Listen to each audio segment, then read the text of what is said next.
గర్వించదగిన తొలితరం శాస్త్రవేత్తల్లో ఆయన ముందుంటారు. బెంగాల్లో పుట్టిన ఆయన ప్రపంచమంతా పేరు సంపాదించుకున్నారు. భౌతిక శాస్త్రంలో చేసిన ప్రయోగాలకు ఆయన మారు పేరు. కాంతి లక్షణాలను వివరించడంతో పాటు జీవశాస్త్రంలోనూ ఎనలేని కృషి చేశారు.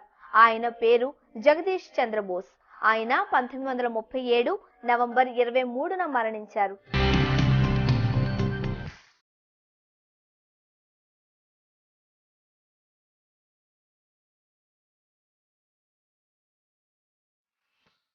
వెనుకబడిన దేశంగా ఒకప్పుడు చులకనగా చూసిన భారతదేశంలోనే ఆనాడే ఎందరో గొప్ప పరిశోధనలు చేశారు. అనేక అంశాలలో ప్రపంచంలో అందరికన్నా ముందు ఎన్నో విషయాలను కనుగొన్నారు. భౌతిక శాస్త్రంలో ఎవరూ చేయని పరిశోధన చేసి చరిత్ర సృష్టించారు జగదీష్ చంద్రబోస్. మన దేశం పేరును నలుమూలలా చాటిన సైంటిస్ట్ ఆయన.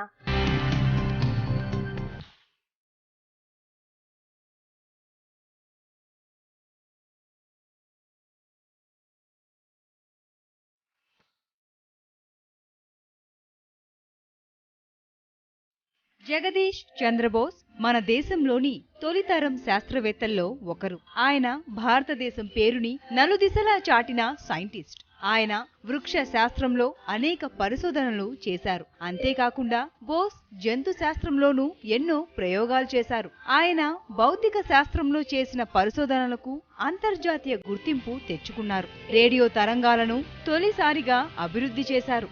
ఆయన కన్నా ముందు విద్యుత్ అయస్కాంత తరంగాలను పంపించడంలో ఎవరూ విజయం సాధించలేదు. బోస్ తొలిసారి విద్యుత్ అయస్కాంత తరంగాలను తీగ అవసరం లేకుండా ప్రసారం చేసి చరిత్ర సృష్టించారు.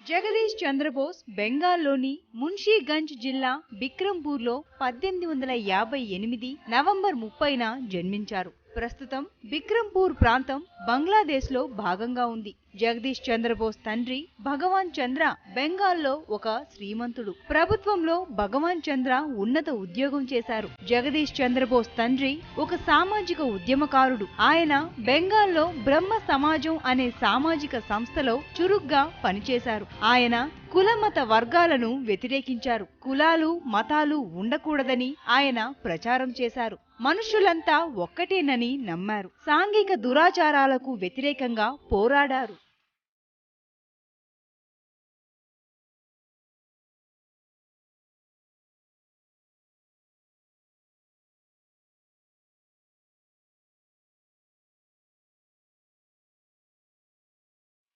సమాజంలో అందరూ సమానమేనని భగవాన్ చంద్ర భావించారు. కులమత రహిత సమాజం ఏర్పడాలని ఆయన కృషి చేశారు. ఓవైపు ప్రభుత్వ ఉద్యోగం చేస్తున్న బోస్ తండ్రి భగవాన్ చంద్ర అనేక రకాల వ్యాపారాలు చేశారు. ఆయన అసోంలో తేయాకు తోటలను పెంచారు. తేయాకు తోటల వ్యాపారం బోస్ తండ్రి భగవాన్ చంద్రకు కలిసి రాలేదు. తేయాకు తోటల పెంపకంలో ఆయన చాలా నష్టపోయారు. అయినా జగదీష్ చంద్రబోస్ చదువుకు ఎటువంటి ఆటంకం కలుగలేదు. భగవాన్ చంద్ర అభ్యుదయ భావాలు జగదీష్ చంద్రబోస్ పై ఎంతగానో ప్రభావం చూపాయి.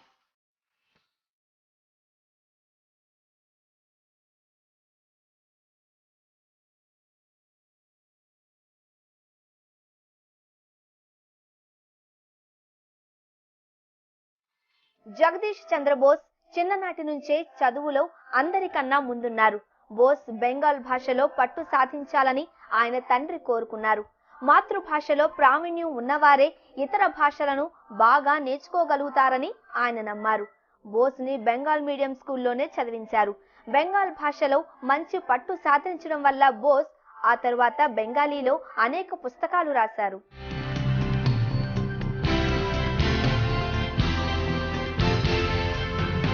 జగదీష్ చంద్రబోస్ తండ్రి భగవాన్ చంద్ర ఆయనని బెంగాల్ మీడియంలో చేర్పించారు. మాతృభాషలోనే ఎవరైనా ఆలోచిస్తారు. ఆలోచనలకు మాతృభాషలోనే పుట్టుక వస్తాయి. మదర్ టంగ్ ప్రాముఖ్యాన్ని చంద్రబోస్ తండ్రి ఆనాడే గుర్తించారు. బ్రిటిష్ ఇండియాలో ఇంగ్లీష్ మీడియంలో తమ పిల్లలను చదివించడం ఓ స్టేటస్ గా భావించారు.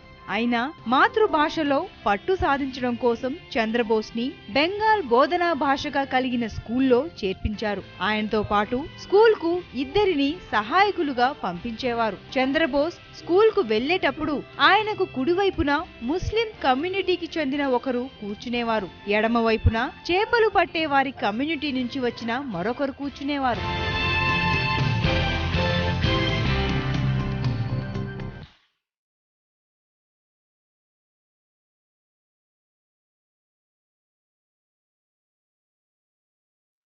బ్రిటిష్ ఇండియాలో సామాన్యులు పడుతున్న బాధలను గమనించిన చంద్రబోస్ తండ్రి సామాజిక సమానత్వం కోసం కృషి చేశారు. ఆయన సమాజంలో నెలకొన్న మూఢ నమ్మకాలను పారదోలడానికి బ్రహ్మ సమాజంలో పనిచేశారు. బ్రిటిష్ ఇండియాలో ముస్లింలు, హిందువులు ఎదుర్కొంటున్న సమస్యలు ఒకటేనని ఆనాడే బోస్ తండ్రి భగవాన్ చంద్ర భావించారు. రెండు మతాలకు చెందిన అందరూ మనుషులేనని ఆయన వివరించారు. ఈ భావాలు చంద్రబోస్లో లౌకిక తత్వాన్ని పెంపొందించాయి. సామాజిక సమానత్వం కోసం ఆయన పాటుపడ్డారు.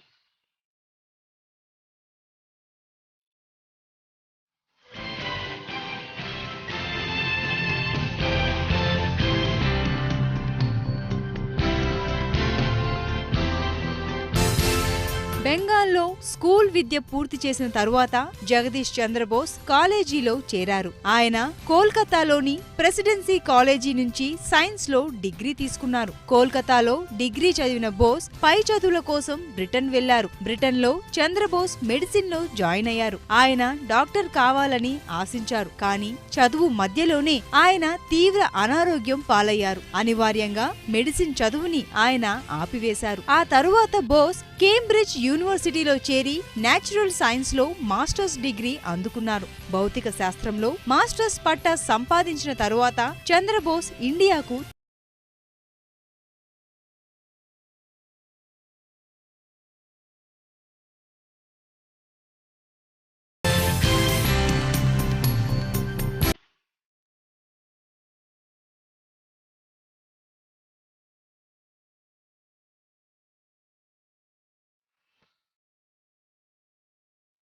జగదీష్ చంద్రబోస్ భౌతిక శాస్త్రంలో అనేక పరిశోధనలు చేశారు. ఆయన తొలిసారి తీగ సహాయం లేకుండానే విద్యుత్ అయస్కాంత తరంగాలను పంపి చరిత్ర సృష్టించారు.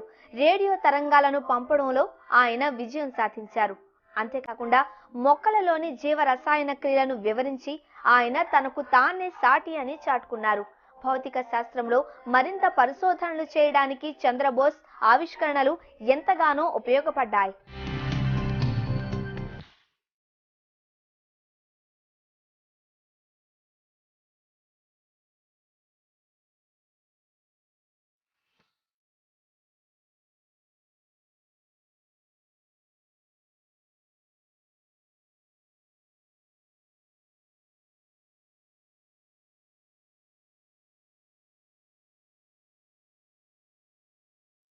జగదీష్ చంద్రబోస్ ఇండియా తిరిగి రాగానే ఆయనకు కోల్కతా ప్రెసిడెన్సీ కాలేజీలో ఉద్యోగం ఇచ్చారు. కాలేజీలో బోస్ కు ఫిజిక్స్ ప్రొఫెసర్ గా జాబ్ ఆఫర్ చేశారు. చంద్రబోస్ యూరోప్ లో పనిచేసిన కాలంలో కాలేజీలు ఆయనకు పెద్ద మొత్తంలో జీతాలు ఇచ్చాయి. కానీ కోల్కతా ప్రెసిడెన్సీ కాలేజీ చాలా తక్కువ జీతం ఇచ్చింది. అయినా బోస్ అక్కడ పనిచేయడానికి సిద్ధపడ్డారు. ఆ కాలేజీలో ప్రొఫెసర్ గా పనిచేస్తూనే బోస్ అనేక పరిశోధనలు చేశారు. ఆ కాలేజీలో భౌతిక శాస్త్ర ప్రయోగాలకు అవసరమైన పరికరాలు లేవు.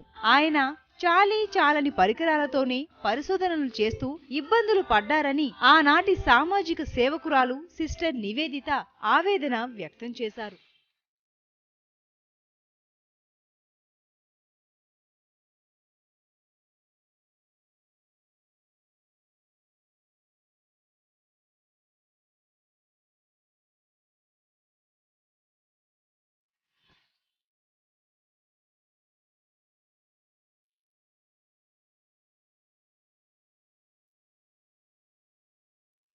జగదీష్ చంద్రబోస్ భౌతిక శాస్త్రంలో ఎన్నో ప్రయోగాలు చేశారు. ఆయన కాంతి లక్షణాలను వివరించడానికి పరిశోధనలు చేశారు. కాంతి ప్రయాణించినప్పుడు కిరణాలలో జరిగే మార్పులను ఆయన లోతుగా పరిశీలించారు. కాంతికి ఉండే లక్షణాలైన రిఫ్రాక్షన్, డిఫ్రాక్షన్, పోలరైజేషన్లను వివరించారు. వాటిని వరుసగా వక్రీకరణం, ధృవితం, వివర్తనం అంటారు. కాంతి ఏదేని వస్తువుపై పడినప్పుడు రెండు ప్రక్రియలు జరుగుతాయి. కాంతి కిరణాలు చిన్న చిన్న పార్టికల్స్.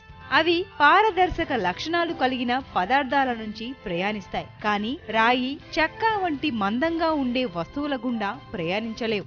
ఆ వస్తువులపై పడిన తరువాత కాంతి వెనక్కు తిరిగి ప్రయాణిస్తుంది. దీనిని పరావర్తనం అంటారు. పరావర్తనం చెందిన కాంతి కిరణాలు మన కంటి రెటీనాకు చేరినప్పుడు ఆ వస్తువులు మనకు కనపడతాయి. అలాగే నీటిలో కాంతి కిరణాలు ప్రయాణించినప్పుడు అవి సూటిగా ప్రయాణించలేక బెండ్ అవుతాయి. మనం నీటిలో వేలు పెట్టిన తరువాత అది వంకర తిరిగి ఉన్నట్టు కనబడుతుంది. దీనికి కారణం కాంతి వక్రీకరణం చెందే లక్షణం కలిగి ఉండటమే. బోస్ ఈ లక్షణాలపై మరింత లోతుగా పరిశోధనలు చేశారు. అంతేకాకుండా కాంతి మరో లక్షణం డిఫ్రాక్షన్. డిఫ్రాక్షన్ అంటే వివర్తనం. కాంతి కిరణాలను ఆప్టికల్ సహాయంతో కేంద్రీకరించవచ్చని ప్రతిపాదించారు. కాంతి కిరణాలు కేంద్రీకృతమయ్యే లక్షణాలు కలిగి ఉంటాయని ఆయన నిరూపించారు. కాంతికి ఉండే ఈ లక్షణాలను బోస్ తన పరిశోధనలతో ప్రపంచం ముందుంచారు.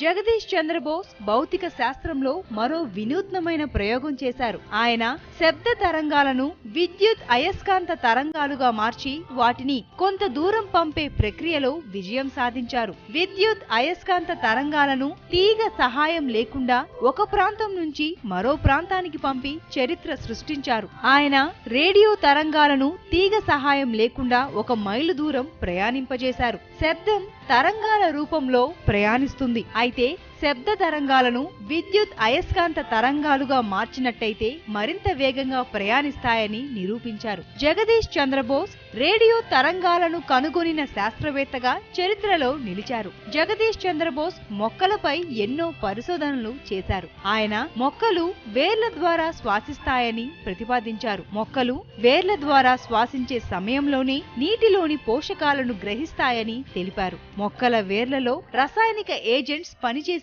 విధానాన్ని వివరించారు. జంతు శాస్త్రంలో ఆయన చేసిన పరిశోధనల ఫలితాలు ఆ తరువాత పరిశోధనలకు మార్గదర్శకంగా నిలిచాయి.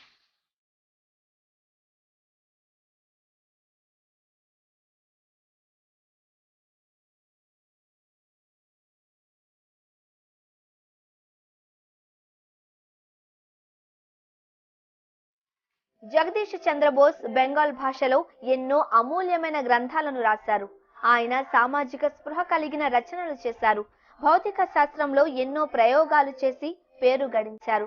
ఆయన సొంతంగా విద్యాసంస్థను స్థాపించి ఎన్నో కొత్త శాస్త్రీయ అంశాలను వివరించారు. దేశం గర్వించదగిన రచయితగా పేరు తెచ్చుకున్నారు.